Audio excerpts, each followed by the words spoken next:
don't know, just think about it for a bit. Just give it some thought. Why not contemplate it on the tree of woe? Hey folks, Kilt-Man here, Kilt-Man at your sword swinging services yet again. Hefting, and why not? The Atlantean Sword of Conan, the Barbarian, our favourite Cimmerian. I know. I'm still building up to that huge, warts and all, massive review of the original Conan the Barbarian from 1982, Arnold Schwarzenegger and John Milius. Yes, I'm working towards it, bear that in mind. But in the meantime, I've got a little Conan-y type thing to show you, as is my wont. Now, I've been covering a lot of sword and sorcery movies, really relishing in the whole realm of high fantasy. And alongside that, I've delved into the realm of Funko. Yes, those little Pop-Tart, stupid little plastic vinyl characters, which are so cute and so cool at the same time. And I showed you Red Sonja, the blood-spattered Red Sonja. Let me just put this down without skewing myself. And I did say that something else was on the way, and you're going to see him right now. Here he is. It is, of course, it's a little Conan. Look at this, guys, look at this. It's Conan the Barbarian, but with the Warpaint on. The Warpaint. Now, this guy, there's two versions of Conan available. One is just Conan, same figure, but without all the Warpaint. Yeah, kind of boring really. It's cool, but if that was the only one there was, I'd get that. But same with getting the blood spattered Red Sonja as opposed to the normal Red Sonja. You know, it's a no-brainer. Get the blood spattered one. It's just cooler, more interesting to look at. And this, one of my favourite images of Conan the Barbarian. Forget even all the Frank Frazetta imagery and all the wonderful comic strips and book jackets and covers and posters. Everything. That is the best look, where they're going literally commando raiding into the temple of Thulsa Doom to go and rescue King Osric's daughter from the clutches of James L. Jones as the Serpent Master, Thulsa Doom. And it's not even camouflage paint. They're wearing white and black war paint. There's a track coming up now. I'm playing Basil Poledouris' score, his monumental masterwork of Conan the Barbarian. So that track is about to come on very soon, where they are bedecking themselves in the war paint. And you see Sandahl Bergman as Valeria, putting on a bit of the white makeup on his skin. And then they go on this raid through the kitchens where because they're all cannibals, aren't they? And they've got all these bodies hanging up there. They're dragging all these headless, armless bodies down to be chopped up and put into a great big broth of stew. If you look at that stew, it's the exact same pea green that Linda Blair vomits up in The Exorcist. Doesn't look very appetising.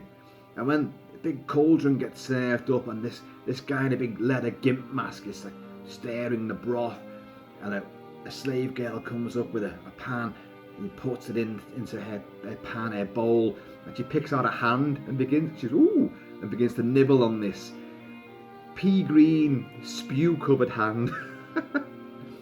But Subotai, Joey Lopez, Valeria, Sandahl Bergman, Conan, Arnold Schwarzenegger, go in there, lay waste to everybody and rescue a reluctant King Osric's daughter. You know, these women, just never thankful, are they? You saved them from the clutches of a serpent lord, but hey, you know, turns out they want the serpent after all. But this Funko Pop is a great design. Now, I've said before, there's part of me that goes, what the fuck? It's a little piece of plastic. I love action figures, I love sculptures, I love busts. Yeah, I definitely do love busts. But they normally are, you know, in proportion, they're in scale, and they are great whether they're highly stylized or not. These things are highly stylized, but in a very sort of almost a parody version, aren't they? Because of the outsized head. I don't get that. But part of me also goes, they're still bloody cool. And I think because the attention to detail on some of these, forget the outlandish head and the big sort of stick-on googly eyes. The sword, the body paint, the Wheel of Pain pendant that he wears, it's all there. The sort of fairy nappy that he's got on, the sword sheath, the gauntlets, well, the wristbands, not gauntlets in this case, and the boots, the fairy boots.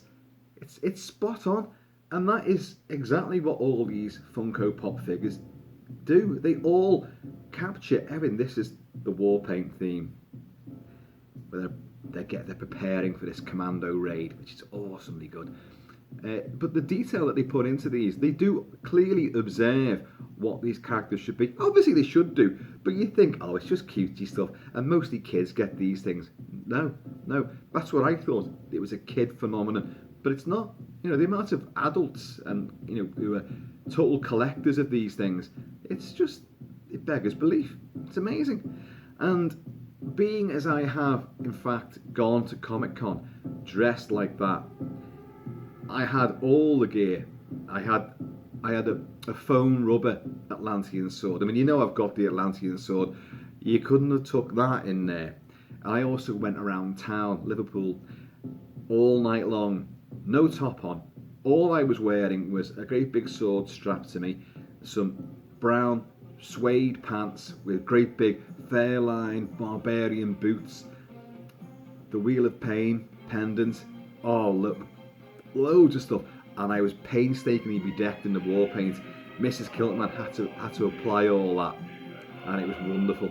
I enjoyed the application, and thankfully it didn't rain, because otherwise I'd have looked the right shambles. But I went from pub to pub to club all night long, carrying a great big. In fact, I've got it here. This is the sword I had. This is it's a foam rubber cosplay version of the Atlantean sword. Actually, to be honest, it doesn't even look like the Atlantean sword, but that's what you get, because the symbols, the carvings aren't the same. But you have got, you know, the shape is pretty good. It's not as long, but you know, it did the job. So I'm in the likes of Sergeant Pepper's on Matthew Street, and all the doormen know me. And even though I wasn't wearing a kilt, I had these sort of suede leather pants on, and lots of like skins and hides and fur wrapped around me, and this war paint on. Just went, Kilt-Man, hey, come in. I've got a sword strapped to me as well. So I'm in this. It's open till all hours. It's a pub, but it's a club at the same time. And people are coming over. I mean, normally when I go in there just in a kilt and a vest, people are always taking pictures and coming over. Like, what's all this? Tourists. It's Matthew Street, the Beatles, so it's full of tourists, and they love it. Anything outlandish and weird. So they're loving me. But this time I've gone in and I've got, I'm Conan the Barbarian, albeit a much smaller version, kind of more akin to that, I'd say, in physique size. And go on, do some sword swinging. So, because I can, I was swinging this around and giving it loads all around the back and everything, like, oh, it was great. I had a wonderful, wonderful night, and no trouble. Then again, who's going to cause trouble with a guy who's pretty much naked and carrying a sword, which in certain light possibly looked real? I don't know. But anyway, I think it's a great image, and as I said before, probably the best and most iconic image for me of Conan. Now, when I was at the box before, and my daughter was going, oh, what have you got now? What's that? And I went, who's that? Who's that then? And she went, well, looks like you. I was like, come here, oh, come here, my favourite child. And she went, no, the hair and the big head. Well, she's at the will now, put it that way. But no, I think it's wonderful. The weird thing is, you've got the two variations of this figure, and you've got Conan the Barbarian, and then you've got this one, and it simply is titled Conan the Barbarian masked. He's not wearing a mask. It's war paint, folks. It's war paint. So I think that's a bit of an oddity when they've applied so much detail to the figure. I'll try and show you again. And no, I do apologise for the very hazy lighting. Regular viewers will know that you'll know when it looks like it's been smeared with Vaseline, it's because I'm filming at night time indoors with indoor lighting, which is not the best, and photographic equipment, which is very, very far from the best. But anyway, hope you can see. The wheel of pain, that's the wheel that he pushes around, which somehow, even from a barbarian child whose trow's been completely destroyed and he's been sold off into slavery, he pushes this thing around whilst everyone else dies over the years. It makes him grow to, Mr. Olympia proportions just by pushing this bloody wheel. But it's a great iconic bit of symbolism as well. But that's there. The patterning isn't completely perfect because it's the shape of the figure itself and the size of the head, but the angular, sharp, drastic curves and patterning is still very well done. And the skin tone has been paled down with white because he's not just wearing black war paint, he's wearing white and black war paint, but the white's sort of very pale. It's hastily applied, but it looks tremendous, I think. Scabbard on the back there. There's a great moment where the sword's attached to his back, but by just untying one strap and then restrapping it around his waist, he has put it as a sidearm. And I like that. The sword swinging and sword fighting that Arnie does in Conan the Barbarian, although you quite see him get trained, in the art of, using a sword and all martial arts, in the pit fighting, the gladiatorial elements as well, is pretty good. He's far better in Conan the Destroyer, and he's better again in Red Sonja. He's obviously got more experience and he's trained more, and his body's more acclimatized and used to swinging a sword around. I've discussed the sword many times. The Atlantean Sword is iconic. I use that word too often in this video, but it's a piece of mythological fantasy sword crafting which is preposterous and yet so desirable. I have got a separate video about that sword. It was for Facebook, and I think I did upload it to YouTube only way afterwards. It may be I might link to that down below because I give all the details about that sword, because that sword, although it looks the same in Conan the Barbarian and then Conan the Destroyer, the one in Conan the Destroyer has been remodeled. It's slightly longer and it's slightly lighter, and its balance is far better, and Arnie can wield it far better. And some of his around the back and all that, it's pretty good. It's fancy, but it's more like a training, an exercise routine, a bit of drill than actually using it in combat like that. But the way that he uses it, half swording and sort of a reverse strike as well, he does use it like with a backhand, which is not the best thing in reality to ever do. But in the context of the character and the film and the fight choreography, it works, and he does it in both movies, so well done there. And the sword itself is brilliant. I don't know if you can see that. It does have the runic symbols on it as well down the blade. It has the big groove down the blade, the hilt, the pommel, everything is right. The crossguard, it's an accurate depiction, and I love it. And as I say, the detail on his sort of fairy bikini, his fairy jockstrap, and the Wheel of Pain pendant, which, by the way, I've got several versions of that, but they're all too small. I don't seem able to find like a cosplay Conan Wheel of Pain. I'm sure they exist. I'm absolutely 100% positive that they exist, but I haven't been able to get hold of one. I've got smaller ones, one in a bronze look and one in a silver look. But to be perfectly accurate, you need to make it out of wood, get some twigs and fashion it yourself. And I might do that because I think, even though I'm I'm getting older now, and I'm nowhere near the size I once was. I think that image, that look is going to return. As soon as lockdown's over and we can have another Comic Con or any kind of festival of fantasy and fun, that I'm going to return as that. Because I just love it so much. And I like the way as well that most of the Funkos that you get, and I've only got a few. As I said, I'm only sticking to bad guys, and I've massively blown that one out the water right away. So that means that's it now. God, the door's open. I can get anything I want now. I didn't want to do that. I didn't want to enter the world of Funko collecting because it'll just consume me forevermore. But most of them have, these little sort of little stick-on, like little felt stick-ons, don't they? The eyes, but they're normally black. There is Thor, little black eyes.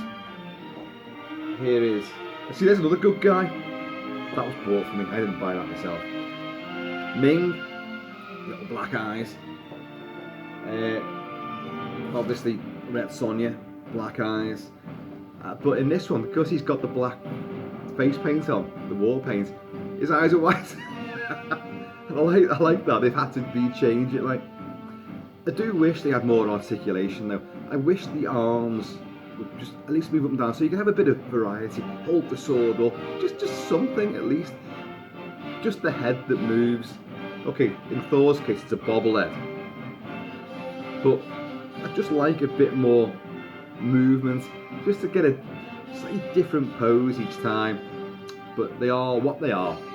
Now, packaging wise, I shall show you. Here we go. No blood smears. I love the like little peeping up the character.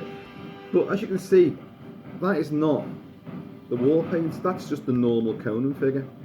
So I don't know why they've done that. A bit strange. And I thought, oh, maybe the one I've got is coming in the wrong packaging. But I've gone online and looked again, and all these ones appear to come in that box as well. So don't know why. Now, some of them do say, what the variation is, the character, and what the model is. This one does not say at all that he is the masked version or Warpaint version. It doesn't say at all. So, don't know. I wish they did. Like TV shows that for the last sort of 15 years, or maybe more, TV shows don't actually have an episode title anymore. And yet, if you look at an episode guide, they've all got a title of that particular episode story. They've got their own title. And I know kids nowadays, well, you see the episode, blah, blah, blah, blah. And I'm going like, well, is it called that?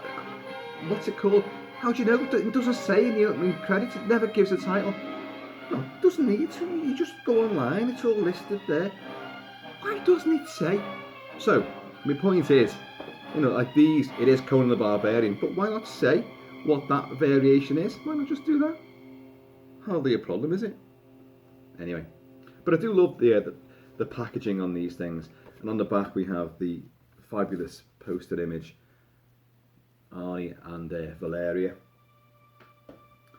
So it's a film where, in fact, all the Arnie fantasy movies, Conan the Barbarian, Conan the Destroyer and Red Sonja, all feature fabulous costumes, and in other productions with other people behind the costuming, the outlandish, often horned and heavily armoured helmets that they wear, which are very sort of similar to what Roman gladiators wore, huge variations on these outsized helmets with visors and curves and lots of intricate ornate armour with lots of horns and spikes and all sorts on them, which you think in battle they're completely useless because you wouldn't be able to see a damn thing.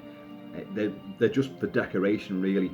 It's like the image of a Viking with the horns. They never wore that. They never wore them at all. But it still makes for a great sort of image.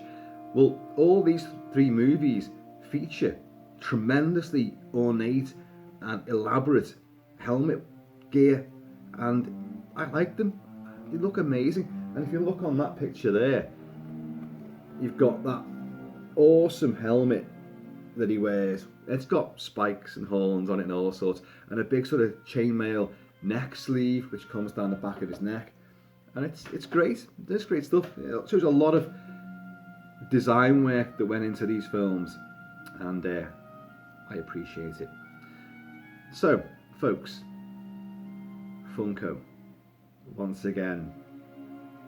I don't know how many others there are in the Conan range. I don't think there's many. In fact, I think there's only, if you're talking Conan himself, I think it's Conan, the 2 versions. I think that's it. But Red Sonja obviously fits into the realm of the Conan stuff. I've discussed Red Sonja and her origins as well. Please go back. I've at length dissected how she came to be. There's a little bit of paintwork errors on this. I don't know if you can pick it up there, but on the side of his hand there, his right hand, there's a blob of something other. But then again, you could put it down and say, well, it's just before battle, he's been putting his war paint on, so come on, it's a little splash of that. That doesn't bother me. But I know people that do worry about things like that. Oh, I'm going to have to try and cover that up. I've got to try and find the right shade so I can paint over it. Yeah, oh, okay, I get that. If you want these things to be perfect, that's fine. It's totally fine. I would be annoyed with certain things which aren't as good as they should be, but that doesn't really bother me at all. It's just a bit of fun. When you, from writing or from working, just have these things sitting around. I mean, there's figures everywhere on every shelf. There's figures behind here, there's figures over there, there's figures absolutely everywhere in this house. And every bit of space, every shelf space that we've got that hasn't got movies on it, there's figures sitting there all the way along, and it must drive Mrs. Kilt-Man insane.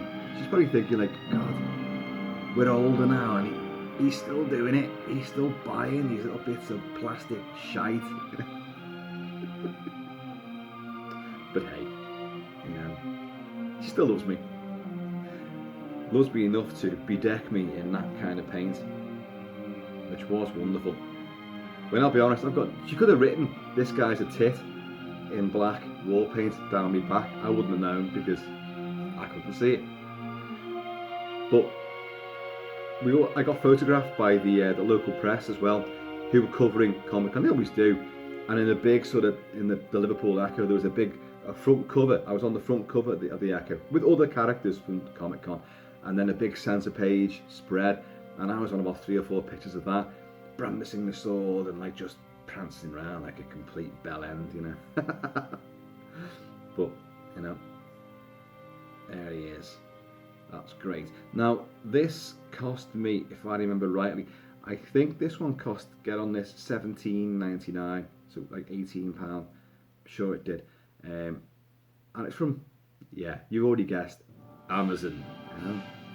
So these things are definitely still available. Should any of you guys want a Conan the Barbarian bedecked in war paint, you got it. They're still out there, and this is far better than just a normal Conan. I think it's just a bit more to it. It's more eye-catching. Look at it. I think it's great. I said before that when the McFarlane brought out a huge range of Conan figures, well, I say huge, there was a lot of variations. There was the gladiatorial Conan, there was Conan there was a Conan with the war paint on as well, but I didn't get any of them at the time, and now, if you can actually find them, they're very expensive. So blew that one. Oh, come on. And I am kicking myself now, because now all I can do is get little Funko versions. One day, so I might be doing a house clearance. Oh, Kilt-Man, my husband's passed away now, but in the attic there's all these figures that he's got. Like, I didn't like them, and I'll be like, I'll have a little look. Yes. Oh yeah, these aren't much good, and I'll be going like, yeah. I'll give you the £5 for the lot. Oh dear. So, folks, anyway, I have been and always shall be Kilt-Man, always smitten with merchandise. There's always bits and bobs coming. Cheers, y'all. Stay tuned, because I think the next video, well,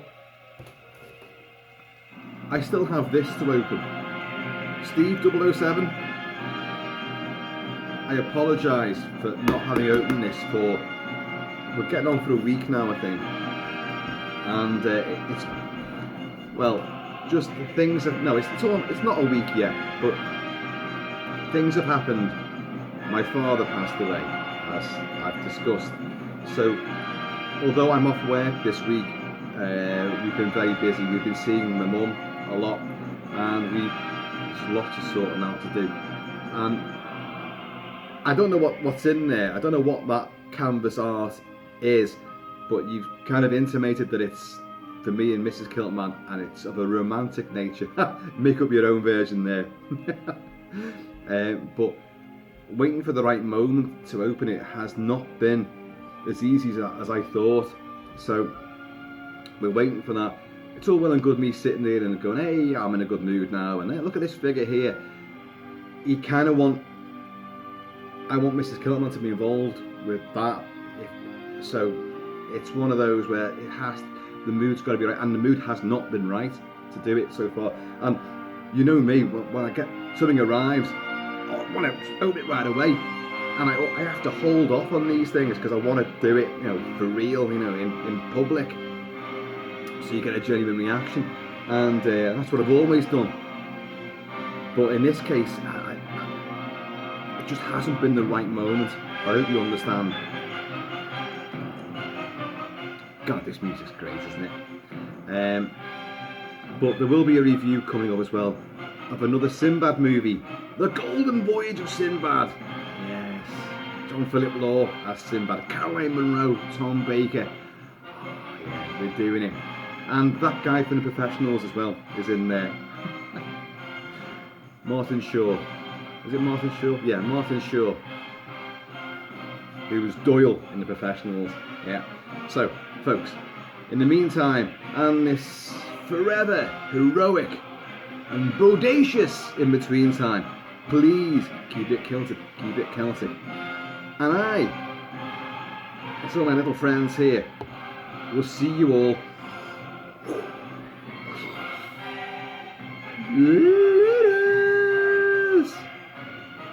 And if you do not join me, then the hell with you. Come to Crom.